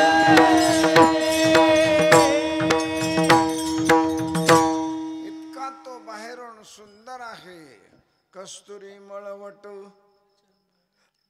चंदनाची उटी, रुळी माळ कंठी वैजयंती. सुंदर ते ध्यान उभे विटेवरी रूप पाहता लोचन. सुख झाले व साजनी सावळी सुंदर. अत्यंत सुंदर भगवान परमेश्वर परमात्मा फार सुंदर आहे महाराज. त्याचे हरणासारखे टपोरे डोळे, लाल बुंद कमळासारखे गाल, ओठ, शुभ्र चांदीसारखे दात, अतिशय काळे भरू सोनेरी केस, माथा जावळाची वेणी आणि खाली पितांबर नेसलेला, निळ्या रंगाच्या पितांबराची ओढणी त्याच्या अंगावर, वाक्या बिदल्या, अनेक प्रकारचे अलंकार. त्याचं सौंदर्य बघून स्वर्गातले देव लोक भगवान शंकर एका गोसाव्याच्या वेशामध्ये त्याच्या दारात येऊन उभा राहिले. भगवान शंकर यशोदा माईला भिक्षा मागत असताना गोसाव्याच्या वेशात आले. यशोदा माईला ओम भिक्षाम देई माते. भगवान परमेश्वर परमात्म्याच्या लक्षात आलं भगवान शंकरजी मला बघायला आलेत. म्हणून भगवान परमेश्वर परमात्मा यशोदाबाईच्या मागोमाग रांगत आली. आणि उंबऱ्यावर एक पाय बाहेर आणि एक पाय आत आणि भगवान शंकराला बघू लागली.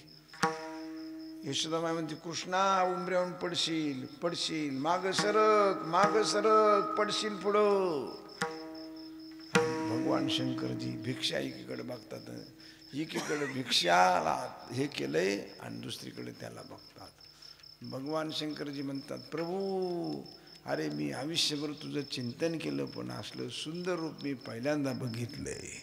काय तुझं सौंदर्य, काय तुझा भोग आहे, काय तुझा योग आहे. भगवान शंकर ज्याच्या सौंदर्याला पाहण्यासाठी महाराज शंकर म्हणजे काय सामान्य गोष्ट आहे का. केवढं मोठं वैराग्य, केवढा मोठा त्याग, केवढं मोठं ज्ञान, केवढं मोठं ऐश्वर्य. असा भगवान शंकर त्याचं सौंदर्य बघायला आले. महाराज इतका त्यागी महापुरुष सौंदर्य बघा. किती परमेश्वर परमात्मा सुंदर असेल. आणि म्हणून अंतर्बाह्य सुंदर, अंतर सुंदर, मन सुंदर, बुद्धी सुंदर, शरीर सुंदर, सगळं सुंदर सुंदर असं भगवान परमात्म्याचं सौंदर्य. आणि म्हणून महाराज म्हणतात सावळे सुंदर रूप मनोहर, रूप मनाला मोहित करणार आहे, मनाला मोह टाकणार आहे, मन वेधून घेणार आहे. किती मन घेऊन किती मन. महाराज ज्ञानेश्वर महाराजांसारखा उपजताच ज्ञानी, उपजल्याबरोबर ज्ञान जन्माला आला. ऐके गा ज्ञान चक्रवर्ती तो तव ज्ञानाचीच मूर्ती. असे ज्ञानेश्वर महाराज इतके ज्ञानी. त्या ज्ञानेश्वर महाराजांनी एकदाच पांडुरंगाला बघितलं, पाहिलं सूट पाहिलं आणि महाराज सारखं बघतच राहिले. मुक्ताबाई, निवृत्तीनाथ, सोपानदेव सारखं त्यांच्या डोक्यात जेवणाचं ताट वाढलं. ज्ञानेश्वर महाराजाला जेवणाचं ताट वाढलं. ताटाकडे बघतच राहिले पण जेवणच घ्यायचे आठवण राहिले नाही. जेवणाच्या ताटात जेवणच घ्यायचे. मुक्ताबाई म्हणले अरे दादा, अरे हे किती वेळ झालं जेवण वाढलं.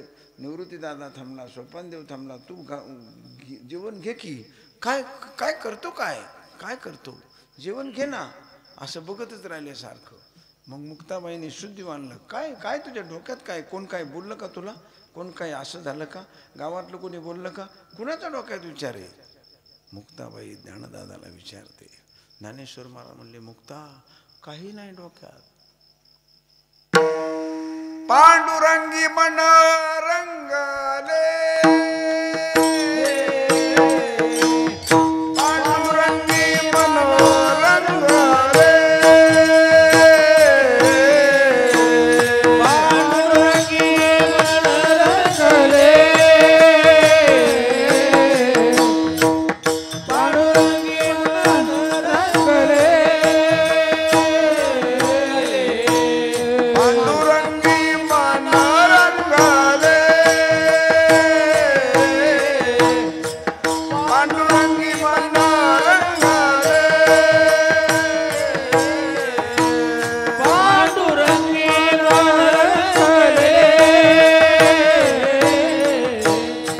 मन रंगले. गोविंदाचे गुणी वेधारे, गोविंदाचे गुणी वेधारे, पांडुरंगी मन रंगले, रंगले रंगले, पांडुरंगी मन रंगले. गोविंदाचे गुण वेधले, गोविंदाचे गुण वेधले, पांडुरंगी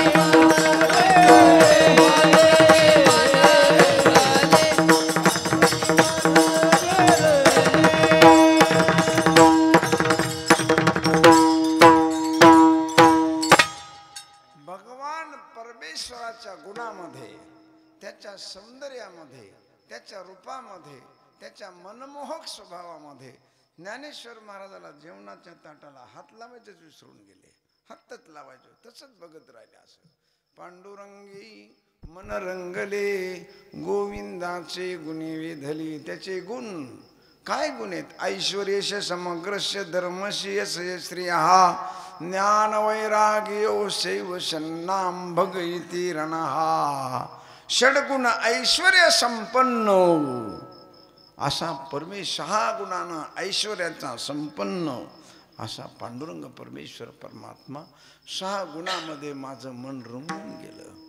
पांडुरंगी मन रंगले गोविंदाचे गुणी वेदले रंगा येवो ये रंगा. अशा प्रकारचं येवो ये रंगा असं महाराज रंगून गेलेले ज्ञानोबा आहे. म्हणजे त्यांचं अंतर्बाह्य सौंदर्य परमेश्वर. शंकराचार्य एकदाच पंढरपूरला भेटायला आले महाराज.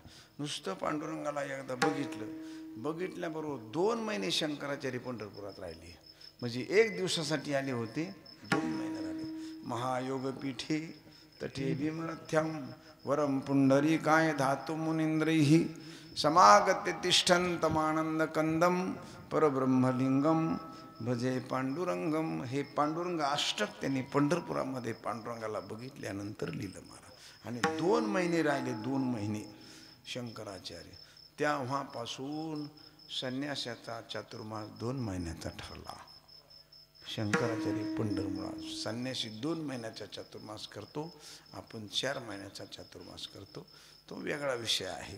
मला सांगायचं काय, शंकरम शंकरानंद गुरुपादांबुजन्मने सविलास महामोह ग्राह ग्रासैक कर्मणी.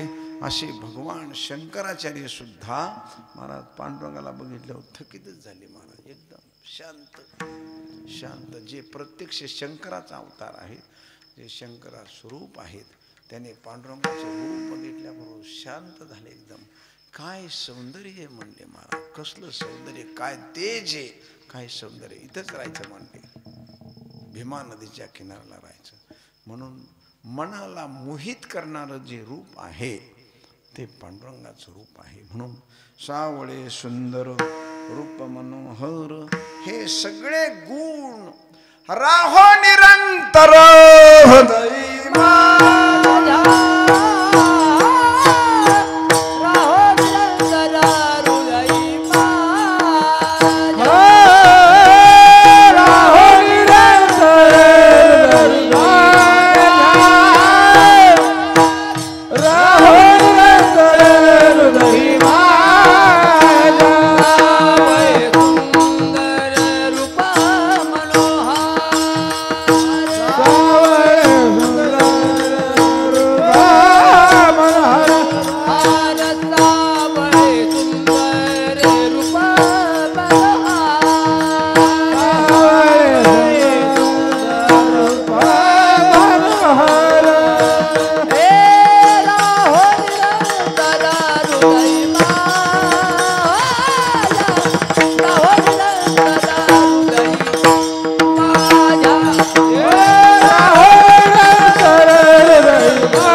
षडगुण ऐश्वर्य संपन्न एक भगवंताची जाण असा परमेश्वर परमात्मा रूपवान गुणवान मनाला मोहित करणारा.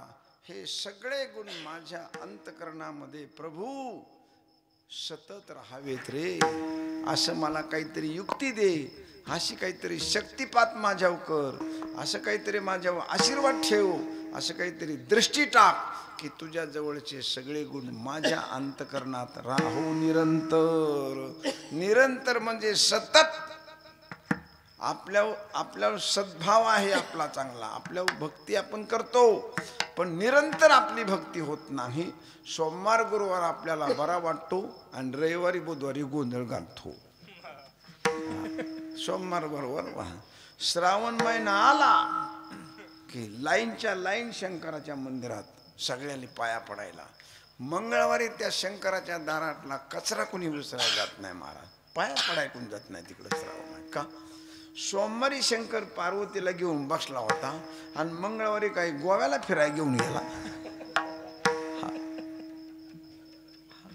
त्याच्या बायकोला फिरायला घेऊन गेला गोव्याला. आता नको थांबू झाले, भक्त सगळे निघून गेले.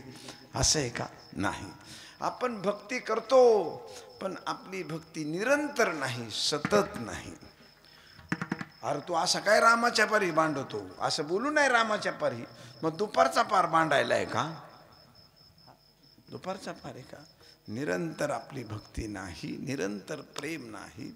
आणि म्हणून महाराज म्हणतात माझ्याकडे मात्र सतत रात्र दिवस सगळ्या दिनरजनी हातची धंदा गोविंदाचे पवाडे. रात्र न कळे दिवस न कळे, मला रात्र कळू नाही दिवस कळे, सतत तुझं प्रेम माझ्या अंतःकरणात राहो निरंतर हृदय माझ्या हृदयात. हृदयात का म्हटलं महाराजांनी, इथंच का म्हटलं, मांडीत का नाही, डोक्यात का नाही, दंडात का नाही, हातात का नाही, हृदयात का? तर परमेश्वराला राहण्यासाठी सगळ्यात जास्त हृदय आवडतं. आणि जेवढे जेवढे मोठे मोठे लोक आहेत त्यांनी त्याला तिथंच नेऊन ठेवलं. महाराज हृदय बंदी खाना केला आत कोणीला.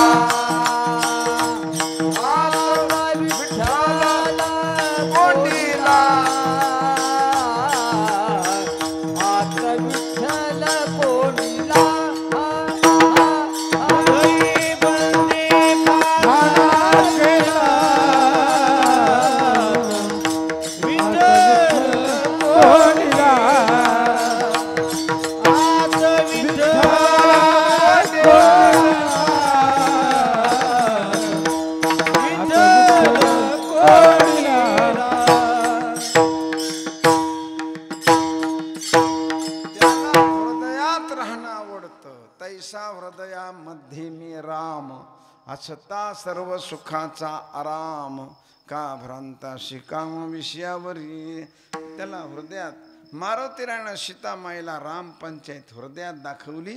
तर ज्ञानेश्वर महाराजांना सावता महाराजांना ज्ञानदेव माऊली आणि नामदेव महाराजाला हृदयात देव दाखवला फाडून आतमध्ये.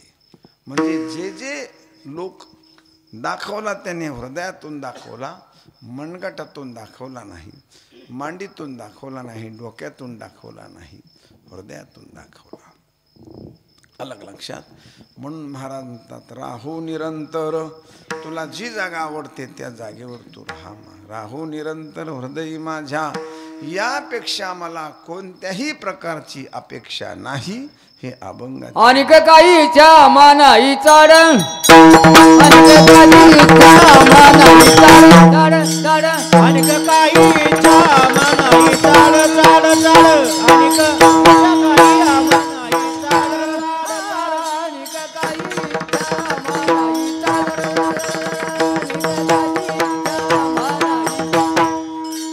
अनिक काहीच्या मानाई चाड, अनिक काहीच्या नाम तुझे गोड पांडुरंगा, नाम तुझे गोड पांडुरंगा, नाम तुझे गोड पांडुरंगा, पांडुरंगा निक काहीच्या मानाई चाड, निक काहीच्या मानाई चाड, नाम तुझे गोड पांडुरंगा,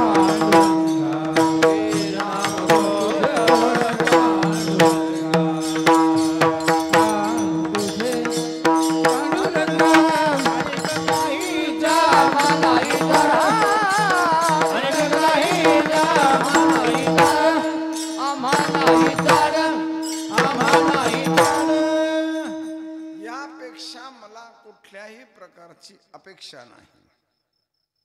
ही गोष्ट मला देऊन टाक. तुझे नाम गोड पांडुरंगा. का तर तुझं गोड असं नाव आहे पांडुरंगा. ते मला माझ्या अंतकरणामध्ये, माझ्या मुखामध्ये ते नाव ठेव. यापेक्षा मला दुसरी काही अपेक्षा नाही. आणि कोणाची चाड धरण्याचं सुद्धा काही कारण नाही. ना कोणाची अपेक्षा नाही, ना कोणाची भीती नाही, ना कोणाचा दबाव नाही, ना कोणाचं काही नाही. मला काही नको. तुझे नाम गोड पांडुरंगा. गोड हा शब्द कशासाठी वापरला तर गोड हा शब्द आहे ना चवीसाठी वापरला नाही, गरजेसाठी वापरला. गोड हा शब्द चव नाही, सफरचंद गोड, चिकू गोड, संत्री गोड, मोसंबी गोड, लाडू गोड, साखर गोड, पुरणपोळी गोड. हे गोड वेगवेगळे पदार्थ चवीसाठी वापरले जातात. असं देवाचं काय नाव खायचं आहे का? तेव्हा चव लावायची. चव नाही तर गोड हा शब्द गरजेपोटी आलेला आहे. गरज, तुम्हाला गरज कशाची आहे त्याच्यावर नाव गोड पडलेलं आहे. हे बघा, एखाद्या माणसाला 50 वर्ष मुलगा झाला नाही आणि त्याला मुलगा झाला आणि तो पेढे वाटायला अख्खा गाव म्हणतो गोड झालं, गोड झालं, गोड झालं, छान झालं, गोड झालं, छान झालं, गोड, मुलगा झाला, मुलगा झाला. लई दिवस झालं तकलीफ, गोड मुलगा झाला. पण एखाद्या म्हाताऱ्याला 75व्या वर्षी अर्धा व्हायचा झटका झाला आणि 25 वर्षी एका जागेवर म्हातारं पडलं. घरातली माणसं कटाळून गेली बाबा त्याला धुवून दाहून आणि ते म्हातारं 25 वर्षांनी मेलं. अख्ख्या गावात बातमी गेली. माणसं काय म्हणतील? काय म्हणतील माणसं? गोड झालं बाबा, बरं झालं, गोड झालं, बरं झालं.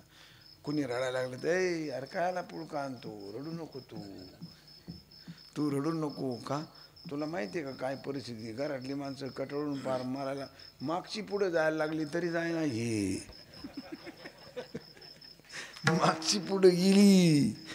बरं झालं, गोड झालं, गोड झालं. म्हणजे म्हातारा मिळाला तरी गोड आणि पोरगा झाला तरी गोड. का? गरज कशाची तुम्हाला? गरज ज्याची ना ते गरज पूर्तीचा जो आनंद आहे त्याला गोड. मी बँकेत काम करत होतो, पुणे जिल्हा मध्यवर्ती बँकेत नोकरी करत होतो. 30 वर्ष नोकरी केली. आता सगळी का माणसं थोडी सारखे. माझ्याजवळ काही माणसं अशी होती. निघालो मी म्हणजे बाबा तेवढे 10 रुपये द्या. 10 रुपये काय आला? आता ती काय ती चहा पित होती होय. मग आता बँकेत म्हणल्यानंतर सगळी माणसं काय करावं लागतात? सरकस आहे ना ती, सगळी सांभाळायची. मग एखाद्या दिवस ते आडवे पडले ना, हो 10 रुपये द्या, 10 रुपये द्या. आपल्या क्षेत्राला 20 रुपये दिले ना, वा वा वा वा काय गोड झालं. हो काय आलं नेले, प्यायला नेले. पण त्याच्यात सुद्धा त्याला काय म्हणला तो? गोड झालं. का? 10 रुपये मला पिण्याऐवजी 20 रुपये प्यायला मिळाली, गोड झालं. का? तर ही त्याची गरज आहे. तुमची गरज काय आहे? ती गरज ज्याच्यात पूर्ण होते त्यावेळेला माणसं म्हणतात गोड झालं. भूक लागलेल्या माणसाला आयती पंगत मिळाली, काय म्हणतो तो? काय गोड झालं, मला लई मारणाची भूक लागली होती आणि पंगत मिळाली, या या या या या बसा या, काय गोड झालं. म्हणजे त्याला भुकेची गरज आहे, अन्नाची गरज आहे, म्हणून गोड म्हणतो तो. तुम्हाला कशाची? तसं देवाचं नाव, नाम तुझे गोड पांडुरंगा, पांडुरंगा तुझं नाव गोड आहे. का? आम्हाला गरज कशाची आहे? तुझं नाव घेतलं की गरज पूर्ण होती. द्रौपदीला वस्त्रहरण असताना तिला लुगड्याची गरज होती. सभेत वस्त्रहरण पतिव्रता मरण, द्रौपदी लज्जा रक्षण, आम्र झाला श्रीकृष्ण. तिला वस्त्राची गरज होती, देवानं लुगडी पुरवली. तिथे काही जिलेबी घेऊन नाही आला खायला. तिला गरज कशाची? तिने नाव तेच घेतलं ना, गोविंद द्वारका वासिन कृष्ण गोपी जनप्रिया, हे नाथ हे रमानाथ व्रजनाथार्तिनाशन, कौरवै परिभूता माम किम न जानासि केशव. मला कौरवानं भर सभेत आणलेलं आहे. कौरवे पांचाळी सभे माझी आणली, वस्त्रहरणे वस्त्रे कैशी झाली माऊली. म्हणजे तिला सभेत आणलंय, तिला वस्त्राची गरज आहे, देव तिची लुगडी झाली. तीच द्रौपदी जंगलामध्ये वनवासात 12 वर्ष वनवासात गेली. तिला अन्नाची गरज होती. दुर्वास पातला धर्मा छळा वया वनी, तिथं अन्नाची गरज होती. देव तिथं मात्र अन्न घेऊन आला, तिथं लुगडी नाही घेऊन आला. ध्रुव बाळाला जागेची गरज होती, चांगल्या जागेवर बसायची, त्याला जागा दिली. बाळाला दुधाची गरज आहे, त्याला दूध दिलं. कुणाला कोणाची गरज आहे त्याला ती गोष्ट देवानं ना. देव एकच, नामस्मरण एकच, पण तुम्हाला गरज कशाची आहे त्याचं नाव घ्या, तुमची गरज पूर्ण होईल. भक्ताचं नाव देव, भक्ताचं नाव, देवाचं नाव भक्तानं घेतलं की भक्ताची गरज पूर्ण होते. प्रल्हादाला राखण करण्याची गरज होती, तो नारायण नारायण म्हणत बसला. पाण्यात राखलं, अग्नीत राखलं, सगळीकडे राखलं. आलं लक्षात? म्हणजे अनेक प्रकारचा भक्त, देव एक, त्याची गरज अनेक प्रकारची, तरी त्याची राखण देवानं केली, त्याची गरज पूर्ण केली. तसं तुम्हाला कशाची गरज आहे, तुम्ही देवाला हाक मारा, त्याचं भजन करा, तो तुमची गरज पूर्ण करील. याला म्हणतात गोड तुझे नाम पांडुरंगा. तुम्हाला गरज, माझा मुलगा कलेक्टर झाला पाहिजे, माझा मुलगा कलेक्टर झाला पाहिजे, जर तुम्हाला तसं वाटत असेल त्याचं भजन करा, पूजन करा, त्याला अभ्यास करायला लावा, तुमचा मुलगा कलेक्टर होणार. तुम्हाला गरज कशाची ते बघा ना. आपल्याला गरज काय आहे त्या गरजेप्रमाणे त्याला हाक मारा, त्याने सांगितलेला विचार करा, तो तुमची गरज पूर्ण करेल. हा सिद्धांत आहे, हा खरा सिद्धांत. तुम्हाला गरज कशाची आहे ते मागा त्याला. म्हणून तुझे नाम गोड पांडुरंगा, गरजेसाठी देवाला वापरा. आपली गरज पूर्ण होते ना, वापरा त्याला. कारण त्याने सांगितले मला बोलवा, मी तुमची गरज पूर्ण करेन, हे त्यांनी स्वतः सांगितलेलं आहे. त्याच्यामुळं अजिबात घाबरण्याचं कारण नाही. नाहीतर गरज सरो आणि वैद्य असं चालत नाही. अंधार दिसला राम राम राम राम राम राम राम राम राम राम राम राम राम राम, आणि उजेड आला कोणाच्या घरी हे उजेड आला की राम निघून गेला, चालणार नाही. सतत त्याच्यावर प्रेम करा, मागे पुढे उभा राहे. हा हा, संकट आल्यावर त्याला हाक मारायची, आणि संकट गेलं की मग गप्पा ठोकीत बसायचं, ते चालत नाहीये. सतत त्याच्यावर आई सतत प्रेम करते. 80 वर्षाचा मुलगा जरी झाला म्हातारा, तरी 100 वर्षाची आई त्याला विचारते तू जेवला का रे? 100 वर्षाची म्हातारी जरी झाली तरी त्याला काय विचारते? त्याला बायको आहे, त्याला सुनाय, आता त्याला नातू झालेत. तर जर आईच्या पाया पडायला जर तो 100 वर्षाच्या म्हातारीच्या पाया पडायला जर गेला तो 80 वर्षाचा मुलगा तिचा, तरी आई विचारते रामू जेवला का रे बाळ, तू जेवला का? नाही नाही जेवायचं, अजून जेवायचं. का? पोरीने जेवायला नाही वाढलं का? स्वयंपाक नाही जावा, लवकर जेवून घेत जावा, एवढा वेळ कुठं गेला होता? म्हणजे खाटावर पडलेली आई 80 वर्षाच्या आपल्या मुलाला पहिले विचारते जेवला का बाळा तू? का? ती शरीर म्हातारं झालंय, पण तिचं प्रेम ताजं तवा नाही अजून. तिचं प्रेम म्हातारं झालेलं नाहीये. शरीर तिचं म्हातारं झालंय, प्रेम थोडंच म्हातारं झालंय. तसं आपलं शरीर म्हातारं होऊ द्या, पण देवाविषयीचं प्रेम ताजं तवानं ठेवा. मग तो रात्रंदिवस तुमच्या मागं पुढं उभा राहिल्याशिवाय राहणार नाही. मागं सुरू प्रेम ताजं तवानं. जशी नातू जर घर बांधायला लागला तर म्हातारा काठी टिकीत जातो. कुठं? त्या पाया खोडल्या जागेवर. पाया कुठं चालला? नातवानं बंगला बांधायला ठरले, बघायला चाललो, असा दुखून बघू पाया खाली गेलाय का नाही. अरे तो पाया खाचलाय, तू कुठं चालला? पाया. आपण नातवाच्या बंगल्यावर प्रेम करतो, पण परमेश्वरावर करीत नाही. त्यामुळे आपल्याला धोका झाल्याशिवाय राहत नाही. लक्षात ठेव. प्रेम अखंड करा. म्हणून त्याला म्हणतात तुझं नाम गोड आहे. आणि म्हणून अनेक काही इच्छा नाही चाड, तुझे नाम गोड पांडुरंगा. आता महाराज म्हणतात भगवान काही द्यायला तयार नाही. महाराज म्हणले अरे देवा बोल ना काहीतरी, बोल बोल.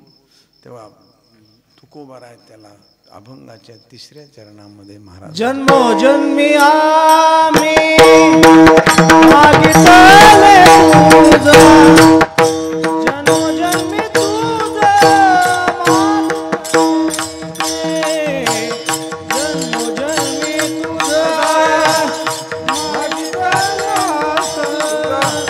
जन्मोजन्मी आईचे मागितले तुझं, जन्मोजन्मी आईचे मागितले तुझं,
जन्मोजन्म्याविषयी मागितले तूज.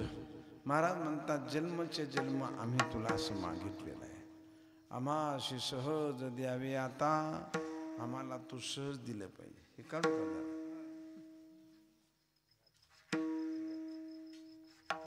आम्हाशी सहज द्यावे आता, आम्हाला सहज सांगायचं ना उठून घ्यायचं. आपल्याला लई लांबट करायचं नाही बरं का. आम्ही साड्या करायला उभा राहिलो. अरे मी बँकेतला माणूस आहे, माझं मिनटा लक्ष आहे. विठ्ठल विठ्ठल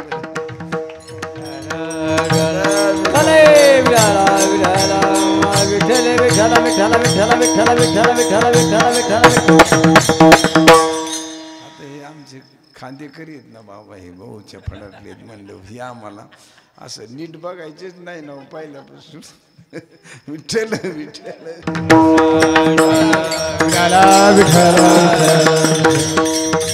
तेव्हा विनोदाचा भाग सोडून द्या. जन्मोजन्मी आईशे मागितले तूज. आम्ही जन्माच्या जन्म तुझी भक्ती केलेली आहे आणि तुला मागितलेलं आहे.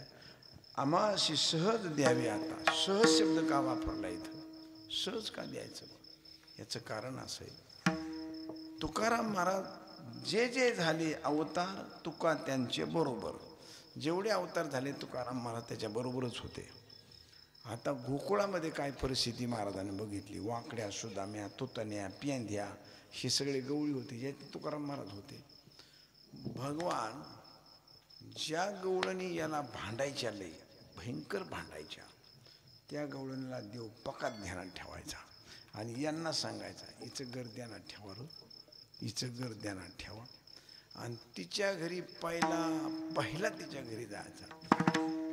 दार जरी लावून घेतलेलं असलं, मागून कड्या कुलप जरी आतून दाराला आरगळा असल्या तरी भगवान तिचं दार उघडायचे, ह्या गवळ्याला घेऊन जायचे. हेने माझे कवाड उघडिले, हेने माझे शिंके ओतोडिले, दह्या दुधाचे बक्षिले. हे त्या गवळणी गारानं दुसऱ्या दिवशी सांगायच्या.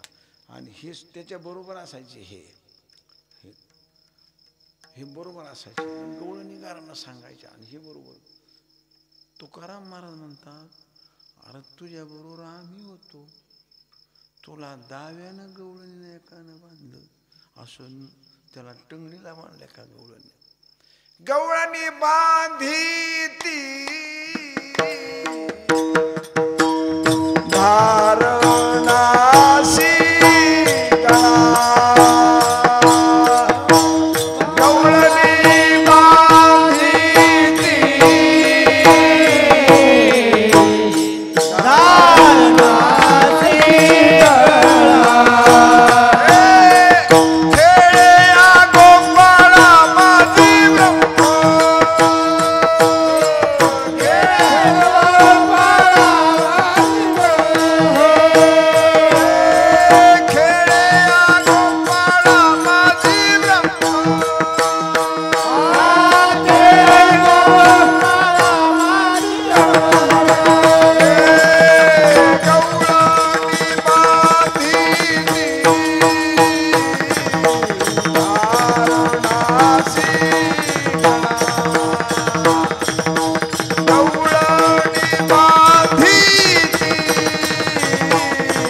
टाकलं गवळणी बांधिती धारणाशी गळा. जो जगाला आधारभूत असणार आहे, जगाचा आधारभूत परमेश्वर परमात्मा, जेणे विश्व निर्मियले महर्षी देवा संस्थापिले. 21 स्वर्गाते धरले सत्ता मात्री आपोलिया. ऐसा तू समर्थ ब्रह्मांडाचा, मी समर्थ ब्रह्मांडाचा नाथ. अरे तू जगाचा मालक आहे, पण माझ्या डोळ्यात देखत तुला गवळणीनं दाव्यानं बांधलं का नाही? गवळणी बांधिती धारणाशी गळा, खेळे या गोपाळा माझी ब्रह्म. आम्ही डोळ्याने तुला बघितलं, बांधून टाकलं. काही काही गवळणी म्हणले माझ्या घरी अमकं कर तमकं कर. आता उद्या महाराजांचं काल्याचं कीर्तन म्हणलं, ते सगळं तुम्हाला ऐकायला मिळेल. बरोबर. मी सहज शब्दासाठी सांगतोय, हे सहज. तुला बांधलं, तुला हाणलं, तुला दाव्यानं, तुला दरवाजे लावून घेतली, तुला कड्या कुलप लावली, तरी तू त्यांच्या घरी मनानं गेला, भांडणं करून गेला. आणि एकटा गेला नाही रे, तू आम्हाला घेऊन गेला. तू काही एकटाच गेला, आम्ही त्याचे साक्षीदार आहोत. आम्ही साक्षीदार आहेत, आमच्या बरोबर तू गेला. आणि तुला इतक्या शिव्या शाप गवळणी आमच्या डोळ्यात देखत तुझ्या आईसमोर काय काय बोलत होत्या गवळणी. हे ने माझे कवाड उघडले ह्या बोलल्या. एवढंच नाही, वाटल तशा गवळणी बोलत होत्या. आणि आमच्या समक्ष आम्ही आमचं खुद खू हसायचो भावताली. कृष्णा, अरे काय तुझ्याविषयी गवळणी बोलतात. अरे कृष्णा काय सांगतं, अरे हे किती बळ. काही काही गवळणी म्हणच्या, गायी आमच्या सोडून येतो, गाढवी आणून तेथे बांधतो. यशोदे कृष्णाशी सांगावे, गोकुळी राहावे का जावे. सांग तुझ्या पोरांना, सांग सांग सांग. आणि तुझी आई सुद्धा तुझीच बाजू घेत होती. हे आम्हाला दिसत नव्हतं. आमच्या बरोबर खोड्या करायचा आणि तुझी आई तुझी बाजू घ्यायची. 5 वर्षाचे माझे बाळ अंगणी माझ्या खेळ, काल ठिकाच घेता आळ ग गोकुळच्या नारी. तुम्ही खाऊन लोण्याचा गोळा धरू जाता या गोपाळा. तुम्ही ठाईच्या वढाळा ग गोकुळच्या नारी. तुम्ही लपून याचा भवरा धरू जाता शारंगधरा. तुम्ही 12 घरच्या 12 ग. तुझी आई तुझी बाजू घेते, तू किती देगाणा घालतो हे आम्हाला माहिती. आणि हे सगळं आम्ही डोळ्यानं बघितलं. आणि तू त्यांच्या घरी भांडणं करून जातो. आणि आम्ही दुनियाभरचा संसार जाळून संसार बैसलो अंगणी. नाही माझे मनी मानसीये, संसाराच्या नावे घालून या शून्य. वाढता हा पुण्य धर्म केला. संसार सोडून दिला, संसाराला सोडून दिलं. रात्रंदिवस तुझं भजन करीत बसलो. त्या भांडायला लागल्या, त्यांच्या घरी गेला. आणि आम्ही भजन करायला लागलो, आम्हाला तर तो आला नाही. अरे आमच्यासारख्याला तर तो सहज भेटायला पाहिजे, सहज आम्हाशी सहज द्यावी. आता आम्हाला तू सहज द्यायला पाहिजे, पण आमच्यासाठी आडवेळी घेतो आणि त्यांच्याकडे पडत जातो. हे कुठला न्याय आहे तुझा? धुंद झाला तुझा दरबार. अरे काय चाललंय काय? असं खवळल्यानंतर मग भगवान म्हणले, तो कुमार आहे, मला ना सध्या वेळच मिळत नाही, मला वेळ नाही. तुम्ही दुसरी कुठून तरी बघा, कुणी देते का काय काय काय. कुणाला विचारा, वेदाला विचारा, शास्त्राला विचारा, पुराणाला विचारा, दुसऱ्या देवाला विचारा. अरे दुसऱ्या देवाला कशाला विचारायचं? शेंदरी हेंदरी दैवती कोणती पूजी भूते खेती. आपल्या पोटाची रडते मागते शिते अवदान. त्यांना काय विचारू मी जाऊ? म्हणले वेदाला विचारा. म्हणले वेद सुद्धा वेदानंत बोलिला, अर्थ तुकाची साधिला. विठोबाशी शरण जावे, निजनिष्ठा नाम गावी. वेदाला गेलं. शास्त्राला विचारा, पुराणाला विचारा. 18 पुराणाची पोटी नाही नामी विनगुठी. पुराणाला नाही. तीर्थाकडे जा, पाहिली उदंड पाहिले, उदंड ऐकले, उदंड वर्णिले क्षेत्रमय. अनेक तीर्थ पाहिले, अनेक दांडोळीने दर्शने पाहिले. पुराणे दांडोळीने दर्शने, दर्शन पाहिले. दर्शनकार 6 आस्तिक 6 नास्तिक. कपिल, कणाद, गौतम, पतंजली सगळे बघितले आम्ही. दर्शन आस्तिक दर्शनकार पाहिले, नास्तिक पाहिले, पुराण पाहिले, वेद पाहिले. सगळ्या जणांनी एकच सांगितले, तुला शरण गेलं पाहिजे. आणि म्हणून तुझ्यासारखा उदार आम्ही कुणीही बघितला नाही.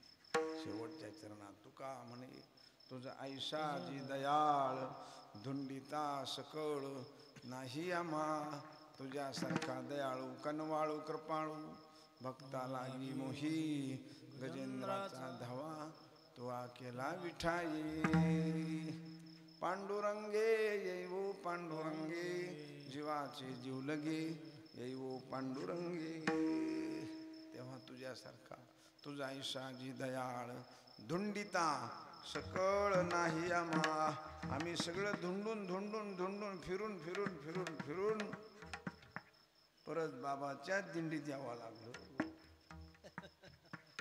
फिरून फिरून फिरून का अनेक पाहिलं पण कोठे काही एक आहे एक नाही असं सगळं बघितलं म्हणून तुझा ईशाजी दयाळ धुंडिता सकळ नाही आम्हा अनेक काही इच्छा नाही चाड तुझे नाम गुण पांडुरंगा ज्ञानेश्वर माऊली राजा माऊली तुकाराम